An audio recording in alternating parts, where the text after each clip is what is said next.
Segment of the show for today. The topic is From Plantation to Prison, the historical criminalization of the African American male, and we're talking to the chairperson of the Department of Criminal Justice at Tennessee State University, Dr. DBurris-Kitchens. And of course, Dr. Kitchen, I think we promised you at the end of the first segment that we would give you an opportunity to talk about the historical criminalization of African Americans beginning in the institution of slavery. Let's start that at this time. Okay, as I was mentioning before the break, it was very important to make African Americans out to be, or peoples from Africa, to be people who were non-human, less human than people from European descent. So once that was established, then it was kind of easy, especially under the Christian religion and a country that was dominated by Christian religion, to legitimize the mass enslavement of people of color.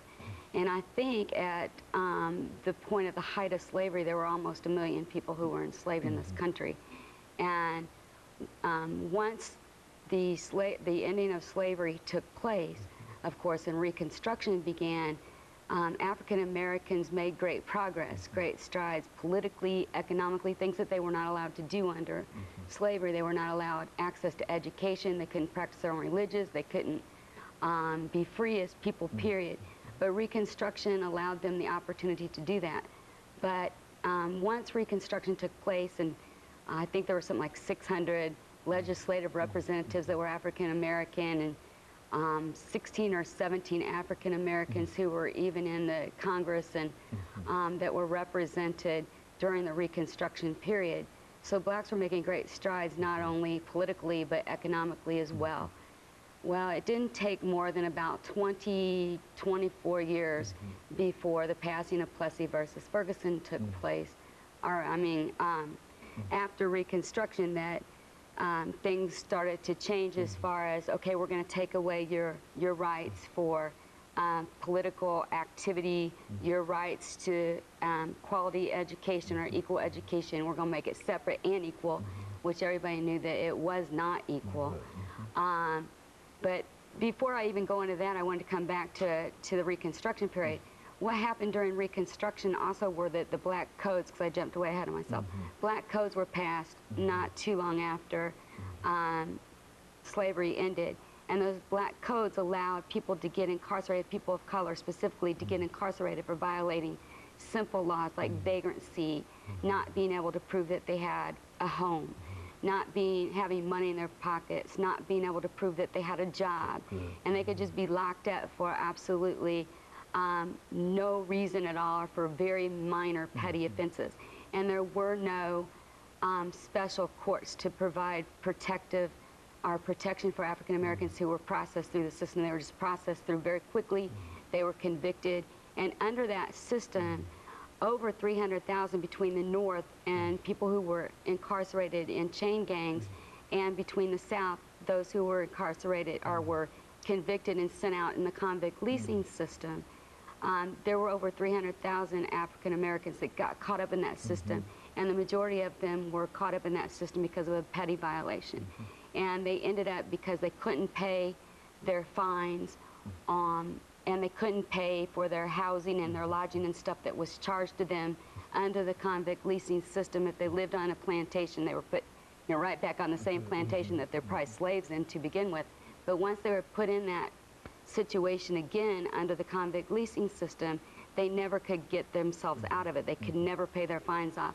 So they had to work for the plantation for basically the rest of their lives, just like they did under the slavery system. In Alabama alone, there were 40,000 people who worked in the mines, convict leases that worked in the mines. And over 100,000 in the South altogether worked in the mines, were convict leases that were sent to the mines to work. And there was a 20% mortality rate, which means over those years, we're talking a lot of, 5,000 some African Americans died in the mines for probably not having money in their pocket or proof of a job.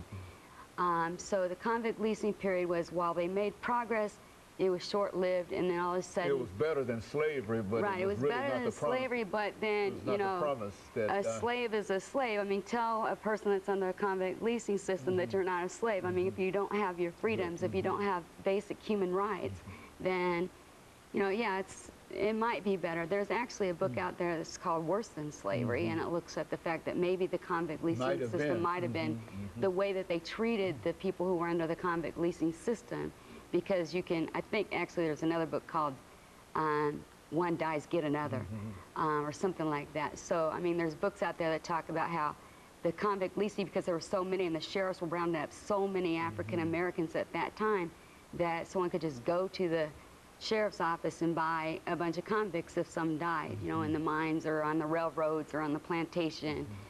Same thing in the North and in the chain gangs. They were leased, they went to prison and then they were leased out to, you know, as chain gangs to work in the same way. In other words, there's just a general exploitation of really labor, but especially African-American labor. And when especially when you look in the southern parts of the United States, you find that more pronounced perhaps than any other area. Right. But there's a general exploitation of American labor during these particular periods. Is that what we're saying? Exactly. I mean, our country, our economic foundation was built on the backs of free labor, whether it was during slavery or Reconstruction.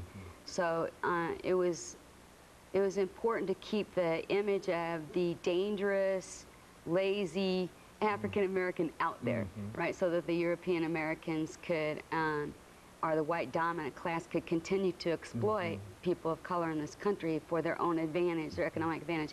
And if you convict somebody of a crime and you take away their rights to vote, and they never gain any certain political power or the amount of political power that they need to change the system, then it's going to continue.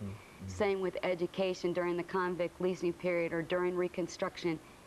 Education was guaranteed to African Americans in a way that it never had been before, but all of a sudden it's like, okay, education is going to include agricultural, certain technology, you can be a nurse, but you can't be a doctor. You can be, you know, it's just limited to, you can go this far, but you can't go any farther than this. Continued exploitation. Right. Continued exploitation. Education has always been, I think, an important struggle for African Americans so that they can break this cycle of continuing to be exploited and criminalized.